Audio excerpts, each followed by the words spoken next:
Another technique you'll want to think about using is what I call summary articles. I just talked about the importance of cross-linking on your own site between your pages, and one of the effective ways to do that is with a summary article. So a great way to create cross-links on your site is to occasionally post a summary article on your blog that's a summary of other blog posts. So essentially, you have an article or a blog post that lists, let's say, maybe 10 or 12 other blog posts, and it gives a brief description of each one. So it basically says, hey, if you recently missed the kind of best of our blog, here are some articles important to gardening for people of all skill levels that you'll want to check out. And then you have one that says how to pick the best fertilizer, products you need to get started, tips on growing carrots, tips on growing tomatoes, how to find the proper soil or area of your backyard to set up your garden, so on and so forth.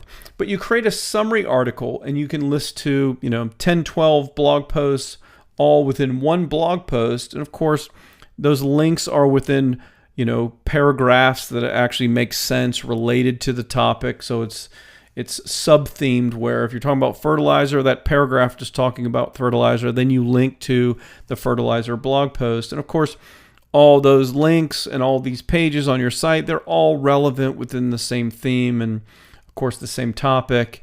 You wouldn't really want to have a blog where you're posting about gardening tips and stuff and then also have it about real estate house flipping. I didn't mention this before, but it kind of goes without saying, Google is not going to treat that very well. So you'll want to make sure that your website, if not create separate websites, has kind of similar themed content throughout the website. You don't want to, cover cooking products and dog training stuff on the same website and on the same blog and of the same content you create. So make sure the overall content is kind of in the same niche market, or it can hurt your rankings. But you'll want to create summary articles every so often, maybe once a month. Like you could do like our blog month in review. Let's say you're posting a couple times a week. Well, then once a month you could do a summary article for that month's the previous month's blog post and then link to each one. Or you could do one every quarter or however often you want to, but just don't overdo it. I wouldn't post one more than once on average every month to 2 to 3 months. So but create summary article. It's a great way to have an excuse to kind of cross link to some of your other pages, which can help with your rankings.